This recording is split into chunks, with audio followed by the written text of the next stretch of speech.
തിരുവനന്തപുരത്ത് എയർ ഇന്ത്യയുടെ വിമാനം വൈകിയതിൽ യാത്രക്കാരുടെ പ്രതിഷേധം. മസ്കറ്റിലേക്ക് 8:45 പുറപ്പെടേണ്ട എയർ ഇന്ത്യ വിമാനമാണ് വൈകിയത്. രാവിലെ 5 മണിയോടെ എയർപോർട്ടിനുള്ളിൽ കയറിയപ്പോൾ ആയിരുന്നു വിമാനം വൈകുന്ന വിവരം തന്നെ യാത്രക്കാരെ അറിയിച്ചത്. ഷീജ ചേരുകയാണ്. ഷീജ, ഒരു സ്ഥിരം പല്ലവിയാണ് എയർ ഇന്ത്യയുടേത്. നിരവധി തവണ പ്രതിഷേധങ്ങൾ ഉണ്ടായിട്ടുണ്ട്.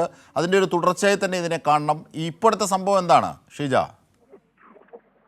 തീർച്ചയായും മഞ്ജുഷാദ്, എയർ ഇന്ത്യയുടെ ഭാഗത്തു നിന്നും സ്ഥിരം ഇത്തരം വീഴ്ചകൾ ഉണ്ടാകാറുണ്ട്. അതിന്റെ ഭാഗമായിട്ടുള്ളൊരു വീഴ്ച തന്നെയാണ് ഇപ്പോഴും സംഭവിച്ചിരിക്കുന്നത്. അതായത് എയർ ഇന്ത്യയുടെ വിമാനം തിരുവനന്തപുരത്ത് നിന്നും മസ്കറ്റിലേക്ക് പുറപ്പെടേണ്ട വിമാനമാണ് വൈകിയത്. അതിലുള്ളൊരു പ്രതിഷേധമാണ് യാത്രക്കാരുടെ ഭാഗത്തു നിന്നും ഉണ്ടായത്. ഇന്ന് രാവിലെ 8:45 ഈ വിമാനം തിരുവനന്തപുരത്ത് നിന്ന് പുറപ്പെടേണ്ടത്. പക്ഷേ 5 മണിയോടെ എയർപോർട്ടിനുള്ളിൽ ഇവർ എത്തിയതിനു ശേഷമാണ് ഇവർക്ക് ഈ വിമാനം വൈകുന്നു എന്നുള്ള വിവരം പോലും അറിയിച്ചത്.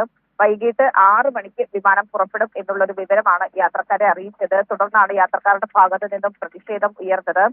പ്രത്യേകിച്ചും സംസ്ഥാനത്തിന്റെ വിവിധ സ്ഥലങ്ങളിൽ നിന്നും, പ്രത്യേകിച്ചും തമിഴ്നാട്ടിൽ നിന്നും ഉൾപ്പെടെ എത്തിയിട്ടുള്ള യാത്രക്കാരായിരുന്നു. അതുകൊണ്ട് തന്നെ സ്വാഭാവികമായും അവരുടെ ഭാഗത്തു നിന്നും വലിയ പ്രതിഷേധം തന്നെയാണ് ഉയർന്നത്.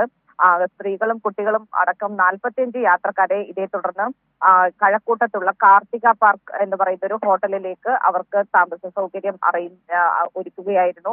എന്നാൽ എയർ ഇന്ത്യ അത്തരത്തിലൊരു വിവരവും ഹോട്ടലിന് കൈമാറിയില്ല. ഇവർ ഹോട്ടലിലേക്ക് എത്തുമ്പോൾ എയർ ഇന്ത്യ ഈ വിവരങ്ങൾ കൈമാറാത്തത് കാരണം അവിടെയും അവർക്ക് പ്രതിസന്ധി ഉണ്ടായി. ഇതും യാത്രക്കാരുടെ പ്രതിഷേധം വർദ്ധിപ്പിക്കുന്നതിന് ഇടയാക്കി. തുടർന്നാണ് എയർ ഇന്ത്യ അധികൃതർ ഈ ഹോട്ടൽ അധികൃതരുമായി സംസാരിച്ചത്. അതിനുശേഷം ഒരു 15 മുറികൾ യാത്രക്കാർക്ക് വേണ്ടി അനുവദിച്ചു കൊടുക്കുകയായിരുന്നു. എന്തായാലും ഇതിൽ വിസ കാലാവധി കഴിയുന്നവർ ഉൾപ്പെടെ ഈ ഒരു യാത്രക്കാരുടെ കൂട്ടത്തിൽ ഉണ്ട് എന്നുള്ളതാണ് മനസ്സിലാക്കുന്നത്. ഇപ്പോഴേതായാലും യാത്രക്കാരുടെ പ്രതിഷേധം നിലവിൽ ഇപ്പോൾ ശമിച്ചിട്ടുണ്ട്. വൈകുന്നേരത്തോടു കൂടി വിമാനം പുറപ്പെടും എന്നുള്ളൊരു ഉറപ്പാണ് ഇപ്പോൾ എയർ ഇന്ത്യ അധികൃതർ ഇവർക്ക് നൽകിയിരിക്കുന്നത്.